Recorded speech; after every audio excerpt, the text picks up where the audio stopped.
Hello, hello, hello, and welcome to Awaken Your Inner Whole Woman podcast. I am delighted that you are here. You're back if this is not your first time.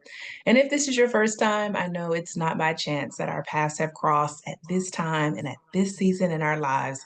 Because what I know about you, whether I know your name or not, I know that you are here because you are ready to awaken, awaken to the truth of who you are, awaken to consciousness, awaken to healing, awaken to your full potential. And I am on that journey with you.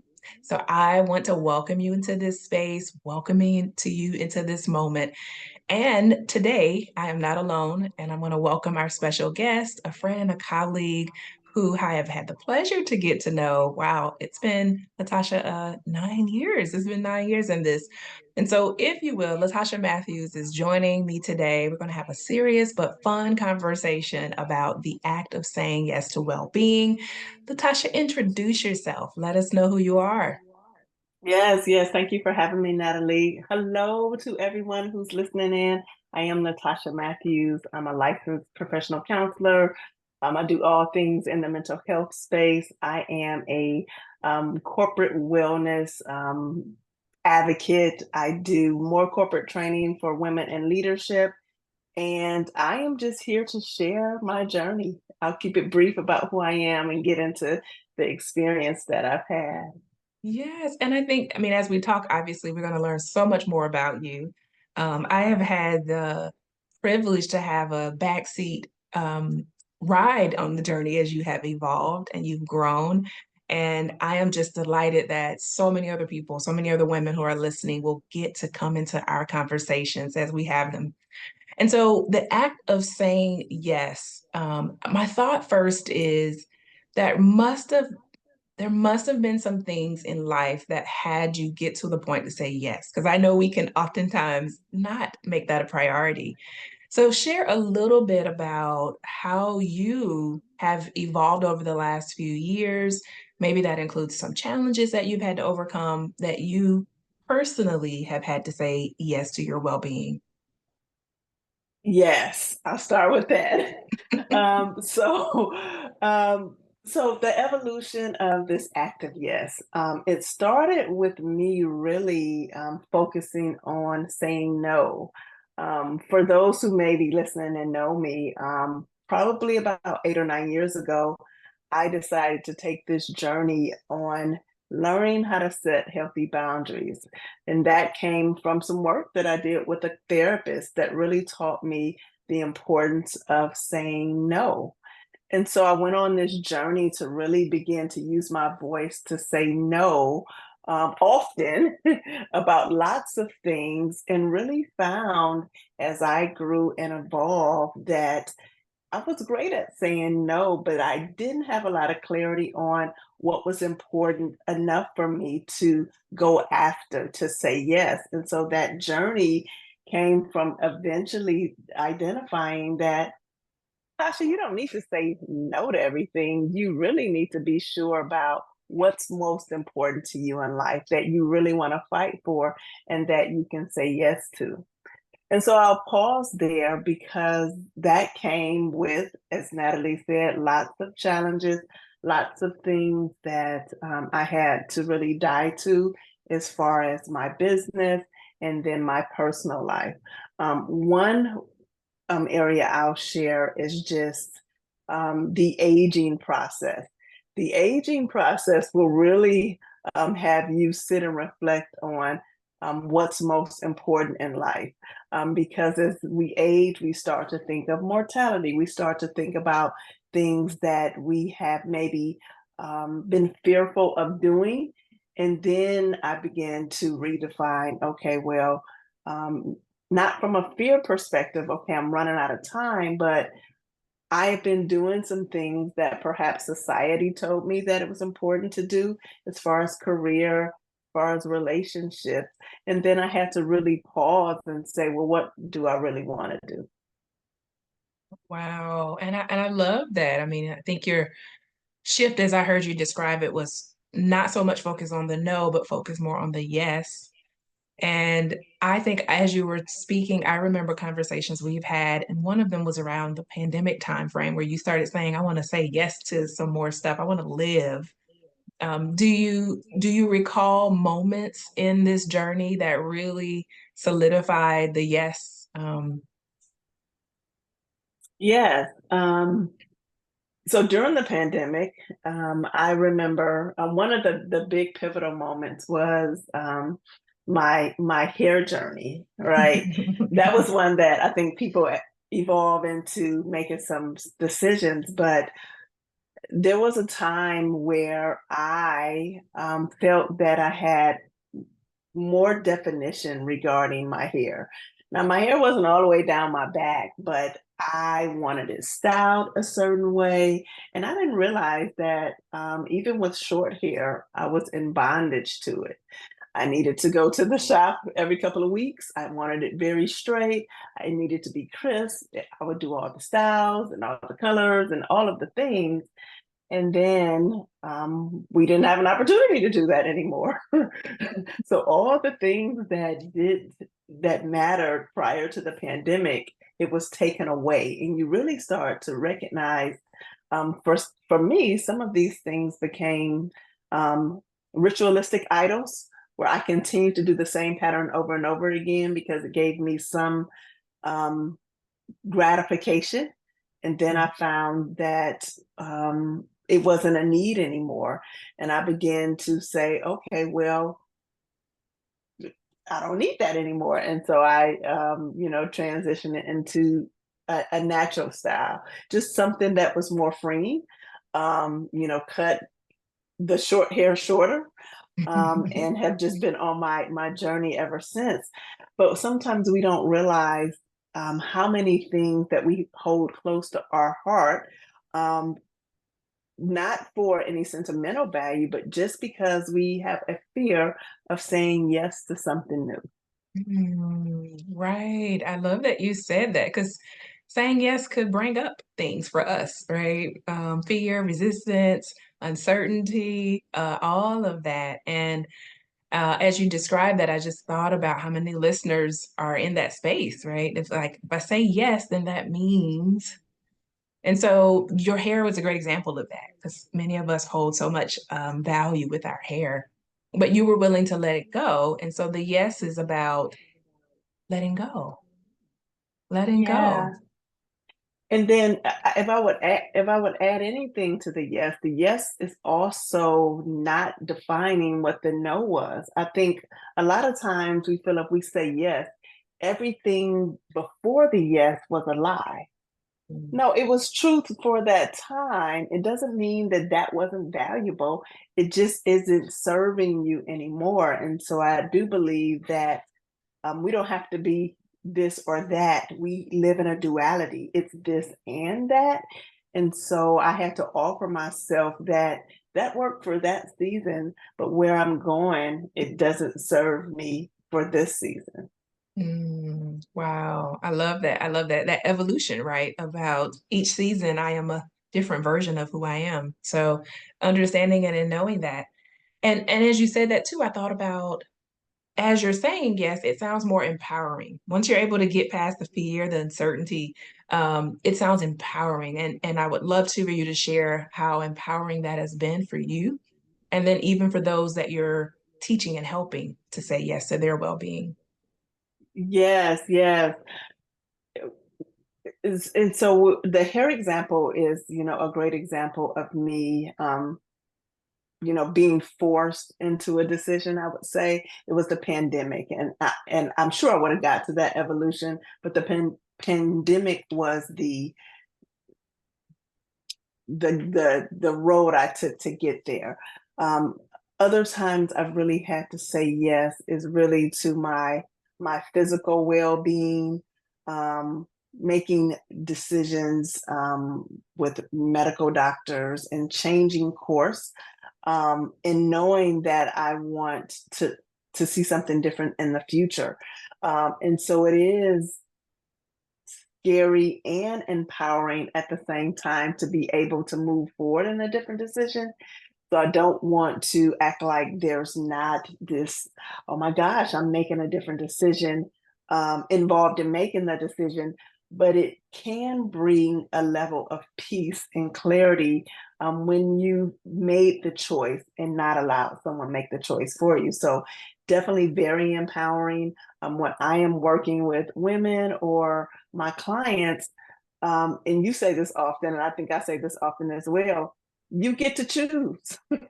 I get to choose to go left, right, in the middle, do a circle, but the choices are ours. And sometimes we don't realize that. Sometimes we don't want to know that we have those choices, but the choices are ours. Right, right. I love that you brought that in there. Like this act of saying yes to our well-being is a choice. And sometimes we're forced into it, like you gave the example, and I certainly can raise my hand right on the force. But then there are times when we can just choose. Yeah, and we can just choose. But you brought in another piece of this is sometimes we don't want to choose because choosing makes us responsible. Talk more about that. Talk more about it. Yes, yes. As I put down the no and began to pick up the yes, I had to really sit with, I don't really know what I want to do. I want somebody else to make the decision for me. Whether you learned that from your childhood or you went to a college and somebody told you you needed to do this, then you start working on a job and then the boss tells you to do this, or maybe you're in a relationship and your mate is guiding you, oh, I want you to dress this way or look this way. But I had to really sit back and say, this is all on me. What do I want to do with this next 2 years, this next 1 year? Do for business, do I want to, be on social media and say all the things? Do I want to go network in person and meet people? I get to choose either way. It's my course. If it doesn't work, I can take another course. And so it's being getting clear on what you want to do and what you don't want to do, and then adding some risk in there, taking some chances.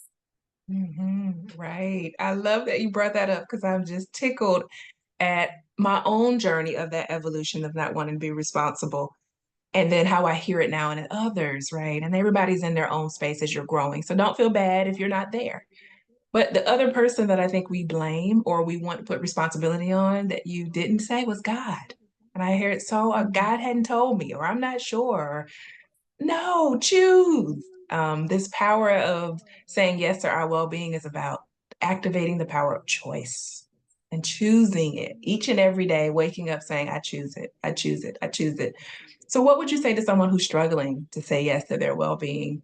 If they may find themselves in that space, what could be helpful for them? Mhm. Yeah, I definitely would invite them to um, consider unlearning some things that don't serve them anymore.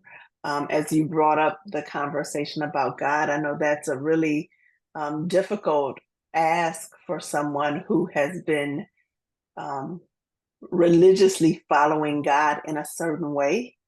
I would invite them to be a little more curious about some of the learned behaviors and patterns that come into putting it all on God to do something or putting it all on someone else to do something. Just really sit and reflect on where that came from, and really become honest about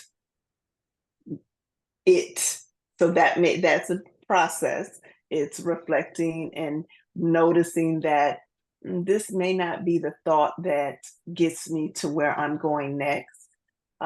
Have some courage, be open to changing course, and trying something new, getting the support you need as you take that journey.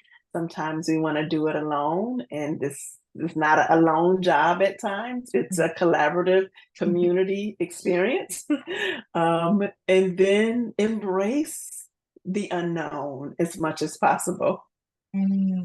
Wow. Thank you for those. I mean, this idea of, as you described it, this curiosity, right? Without judgment and being accepting and patient and compassionate, all of those pieces are parts of our well-being. And you offered some Mm. great suggestions on how someone can start that process because it's scary. I've been there. Me too. To challenge everything as far as what you shared, every belief, and ask yourself, why is it that I believe that? Who told me that? Was the question I asked myself. Who told me that? It's scary, but it is the most liberating thing. And I'm sure you could speak to that, even just letting go of the stuff that no longer serves you, um, how liberating it is. So, what are the benefits of saying yes to your well being? What does that look like when someone says yes? What does it feel like for them? Yeah, I'll just describe how that experience felt in my body. And you and I have talked offline, Natalie, making a choice to change healthcare providers. You got to go through the whole list. You got to X people off. Um, it takes a lot of time. Um, Asking hard questions, making sure the person is willing to listen, this high level of advocacy for yourself.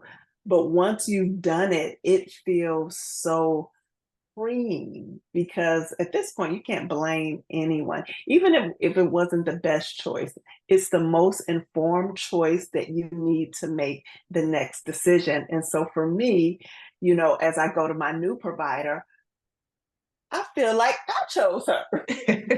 It wasn't that I was young and I got this list and they said, go to this person. I chose her. And so, because of that, I feel comfortable enough to say, this is what I need. And it doesn't feel slimy. It feels like I'm a part of the process instead of allowing someone else to make that decision for me. So it's a very freeing feeling. If I can give sensations, I could, it feels like wind blowing on my face, not a rush of wind, just some soft wind blowing.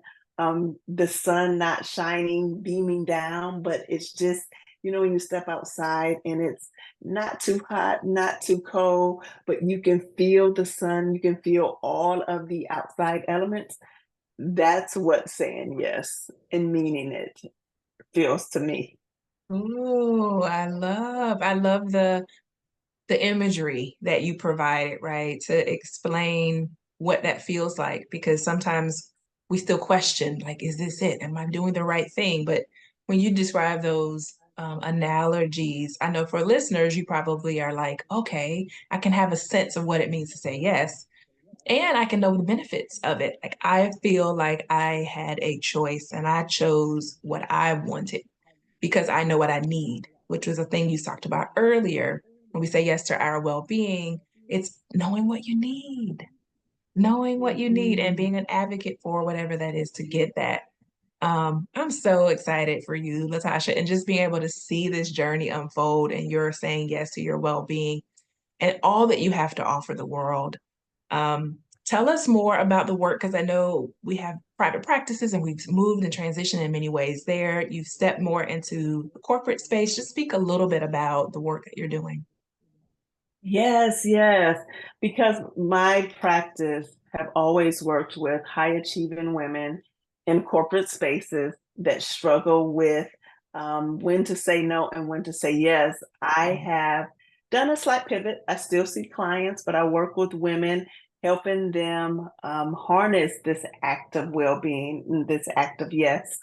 And so my company is called Why to Live Well, where we are transforming the lives of women who want to actively advocate for themselves to say yes. And so I do that in training formats.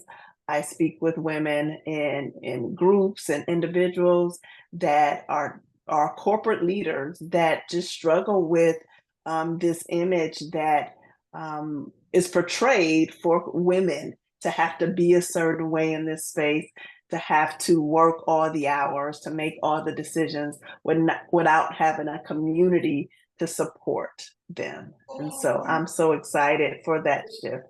yes, yes, because it's like when you describe that you've embodied the work, right? I can hear this embodiment of you and then you taking that into the space of the people that you serve. So thank you for being who you are and sharing all of your gifts to help so many people, so many people.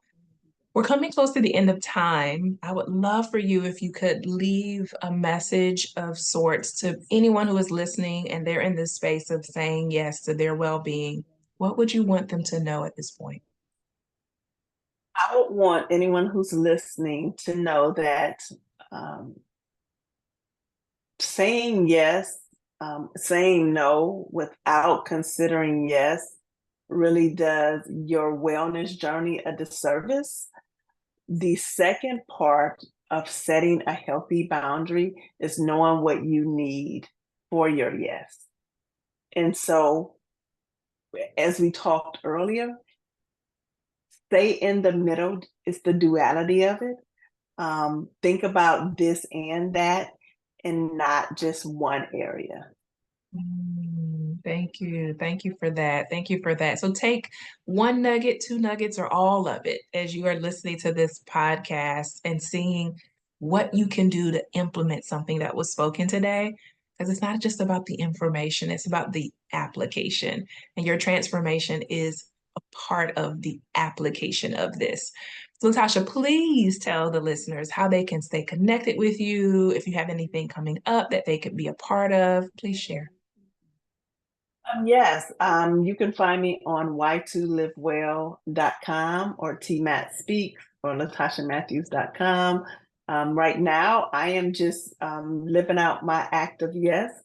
And what that means for me is I am taking it easy. I am choosing not to do a whole lot. And so I'll have some things coming up in the future, but just follow me for that.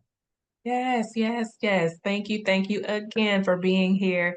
Thank you, listeners, for tuning into this episode of Awaken Your Inner Whole Woman. I am delighted that you have been here, and I invite you to come back. If you are visiting for the first time, my hope is that you'll join us in the next episodes. Until then, bye for now.